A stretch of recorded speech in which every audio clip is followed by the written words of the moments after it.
اعوذ باللہ من الشیطان الرجیم بسم اللہ الرحمن الرحیم۔ 10 کلاس بیٹا آج ہم اپنی حدیث مبارکہ جو ہمارے سلیبس میں ہے اس میں سے پہلی حدیث مبارکہ جو ہے اس کا ترجمہ اور تشریح جو ہے وہ پڑھیں گے، تو بیٹا غور کے ساتھ سماعت کیجئے گا۔ الصلاۃ عماد الدین۔ الصلاۃ کا معنی ہے نماز۔ بیٹا کلمہ پڑھنے کے بعد انسان کے لیے جو سب سے اہم اور ضروری کام ہے وہ ہے نماز ہے، اور اس کے بغیر گزارا نہیں ہے۔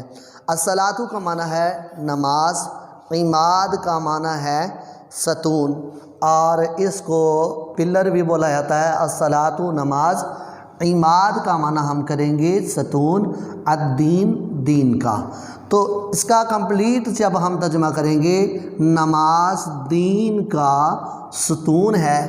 واو کا معنی اور ما کا معنی ہے جو جس نے، اس میں موصول ہے، اشارے کے طور پر استعمال ہو رہا ہے، اور جس نے اقامہا، اس کو قائم کیا، کس کو؟ نماز کو قائم کیا۔ فقد اقام الدین، پس بے شک۔ قد کا معنی تحقیق بھی کریں گے، فا کا معنی پس ہے، پس بے شک اقام الدین، اس نے دین کو قائم کیا۔ ومن ہدمہا، واو اور من جس نے، ہدمہا اس کو گرایا، اس کو ڈھا دیا۔ ڈھانے سے مراد، گرانے سے مراد نماز نہ پڑھنا، یا پھر نماز کے احکامات سن کے اس کا طنز کرنا۔ جس نے اس کو گرا دیا، اس کو ڈھا دیا، اس کو قائم نہ کیا، یہ بھی اس کا ترجمہ ہو سکتا ہے۔ اور جس نے اس کو ڈھا دیا، گرا دیا، فقد ہدم الدین، پس اس نے دین کو ڈھا دیا، دین کو گرا دیا۔ اب بیٹا یہ اس کا جو ہے کمپلیٹ ترجمہ تھا، اور اس کی جو تشریح ہے اس کے اندر بیٹا ہم لکھیں گے کہ یہ جو حدیث مبارکہ ہے اس میں دین کو ایک عمارت کے ساتھ تشبیہ دی گئی ہے۔ جس طرح ہم کوئی بھی عمارت بنائیں اور اس کے اندر جو اس کی بنیاد ہے بیٹا وہ اگر مضبوط نہیں ہے تو وہ دیوار جو ہے وہ بھی مضبوط نہیں ہوگی، اور اسی لیے فرمایا گیا کہ جو نماز جو ہے یہ دین کا ستون ہے۔ تو بیٹا یہ جو کتاب میں حدیث مبارکہ دی گئی ہے یہ تو چند لائنز پر مشتمل ہے، اس میں ہم یہ بھی اپنی طرف سے ایڈ کر سکتے ہیں، الصلاۃ معراج المؤمنین، نماز مومن کی معراج ہے، اور ساتھ نبی کریم صلی اللہ علیہ وآلہ وسلم کی یہ حدیث مبارکہ بھی ایڈ کر سکتے ہیں، الصلاۃ نور المؤمنین، نماز مومن کا نور ہے، نماز پل صراط کے لیے آسانی ہے، نماز جو ہے، نماز جو بندہ نماز ادا کرتا ہے نبی کریم صلی اللہ علیہ وآلہ وسلم کی شفاعت اس پر جو ہے وہ واجب ہو سکتی ہے۔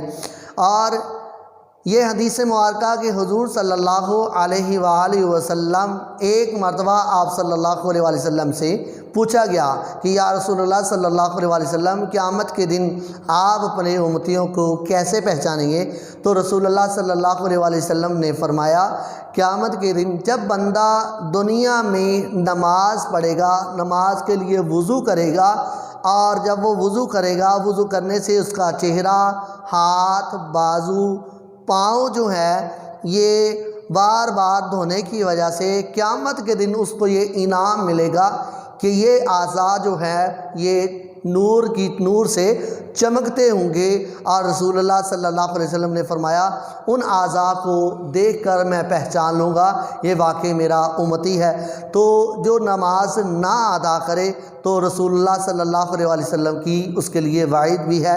آپ صلی اللہ علیہ وسلم نے فرمایا کہ نماز جو ہے میری آنکھوں کی ٹھنڈک ہے، اور جو نماز ادا کرتا ہے وہ رسول اللہ صلی اللہ علیہ وآلہ وسلم کو سکون، آرام پہنچاتا ہے، جس سے آپ صلی اللہ علیہ وسلم کی روح جو ہے وہ خوش ہوتی ہے۔ تو بیٹا یہ حدیث مبارکہ جو ہے یہ ایگزام کے لیے بھی اہم ہے۔ نماز دین کا ستون ہے، جس نے اسے قائم کیا اس نے دین کو قائم کیا، اور جس نے اسی سے مراد نماز کو ڈھا دیا، گرا دیا، گویا کہ اس نے دین کو گرا دیا۔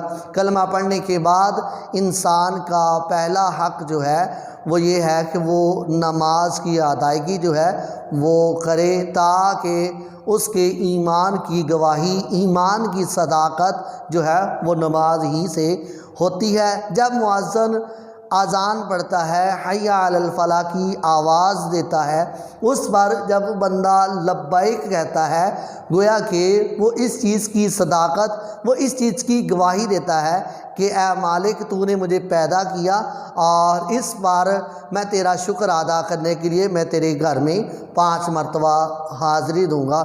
تو آخری بیٹا اس کی مثال ہم یہ دے سکتے ہیں کہ آپ صلی اللہ علیہ وآلہ وسلم نے صحابہ کرام کو فرمایا کہ اے صحابہ، جس شخص کے دروازے کے سامنے سے کوئی نہر گزرتی ہو، 5 مرتبہ وہ اس میں غسل کرے، کیا اس کے جسم پر میل کچیل باقی رہ جائے گا؟